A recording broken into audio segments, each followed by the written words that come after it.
night, Middle East time, were in retaliation for the killing of Iran's top military commander, General Soleimani, in a U.S. airstrike last Friday. Soleimani was buried in his hometown, Kerman, just hours after those strikes by Iran on Wednesday. And a real sense of theater here, President Trump entering the room. Let's listen in. As long as I'm president of the United States, Iran will never be allowed to have a nuclear weapon. Good morning. I'm pleased to inform you the American people should be extremely grateful and happy. No Americans were harmed in last night's attack by the Iranian regime. We suffered no casualties. All of our soldiers are safe, and only minimal damage was sustained at our military bases. Our great American forces are prepared for anything. Iran appears to be standing down, which is a good thing for all parties concerned and a very good thing for the world.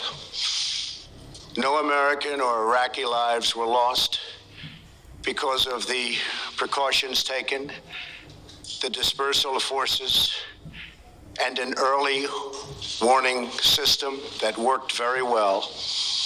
I salute the incredible skill and courage of America's men and women in uniform. For far too long, all the way back to 1979 to be exact, nations have tolerated Iran's destructive and destabilizing behavior in the Middle East and beyond. Those days are over. Iran has been the leading sponsor of terrorism, and their pursuit of nuclear weapons threatens the civilized world.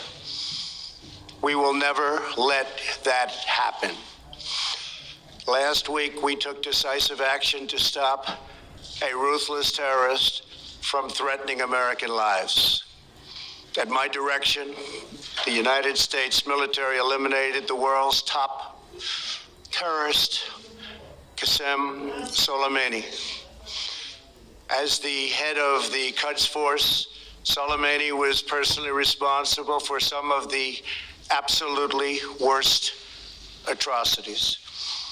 He trained terrorist armies, including Hezbollah, launching terrorist strikes against civilian targets.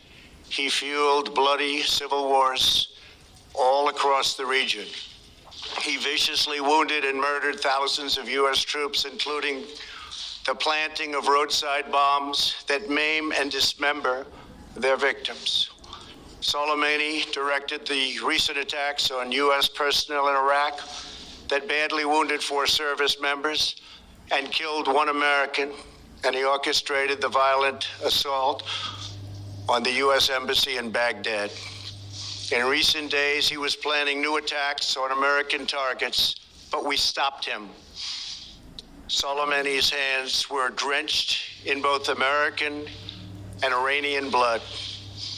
He should have been terminated long ago. By removing Soleimani, we have sent a powerful message to terrorists. If you value your own life, you will not threaten the lives of our people. As we continue to evaluate options in response to Iranian aggression, the United States will immediately impose additional punishing economic sanctions on the Iranian regime.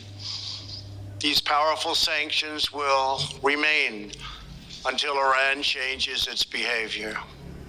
In recent months alone, Iran has seized ships in international waters, fired an unprovoked strike on Saudi Arabia, and shot down 2 U.S. drones.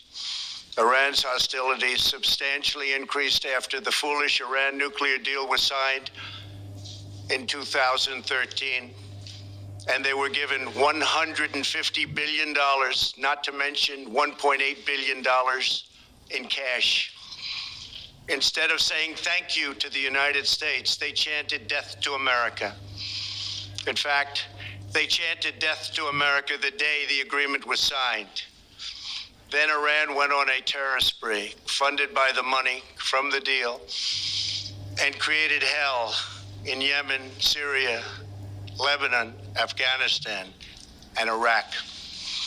The missiles fired last night at us and our allies were paid for with the funds made available by the last administration. The regime also greatly tightened the reins on their own country, even recently killing 1,500 people at the many protests that are taking place all throughout Iran. The very defective JCPOA expires shortly anyway and gives Iran a clear and quick path to nuclear breakout. Iran must abandon its nuclear ambitions and end its support for terrorism. The time has come for the United Kingdom, Germany, France, Russia, and China to recognize this reality. They must now break away from the remnants of the Iran deal, or JCPOA. And we must all work together toward making a deal with Iran that makes the world a safer and more peaceful place. We must also make a deal that allows Iran to thrive and prosper and take advantage of its enormous untapped potential. Iran can be a great country. Peace and stability cannot prevail in the Middle East as long as Iran continues to foment violence, unrest, hatred, and war. The civilized world must send a clear and unified message to the Iranian regime. Your campaign of terror, murder, mayhem will not be tolerated any longer. It will not be allowed to go forward. Today, I am going to ask NATO to become much more involved in the Middle East process. Over the last 3 years, under my leadership, our economy is stronger than ever before, and America has achieved energy independence. These historic accomplishments changed our strategic priorities. These are accomplishments that nobody thought were possible. And options in the Middle East became available. We are now the #1 producer of oil and natural gas anywhere in the world. We are independent, and we do not need Middle East oil. The American military has been completely rebuilt under my administration at a cost of $2.5 trillion. U.S. armed forces are stronger than ever before. Our missiles are big, powerful, accurate, lethal, and fast. Under construction are many hypersonic missiles. The fact that we have this great military and equipment, however, does not mean we have to use it. We do not want to use it. American strength, both military and economic, is the best deterrent. 3 months ago, after destroying 100% of ISIS and its territorial caliphate, we killed the savage leader of ISIS, al-Baghdadi, who was responsible for so much death, including the mass beheadings of Christians, Muslims, and all who stood in his way. He was a monster. Al-Baghdadi was trying again to rebuild the ISIS caliphate and failed. Tens of thousands of ISIS fighters have been killed or captured during my administration. ISIS is a natural enemy of Iran. The destruction of ISIS is good for Iran, and we should work together on this and other shared priorities. Finally, to the people and leaders of Iran, we want you to have a future, and a great future, one that you deserve, one of prosperity at home and harmony with the nations of the world. The United States is ready to embrace peace with all who seek it.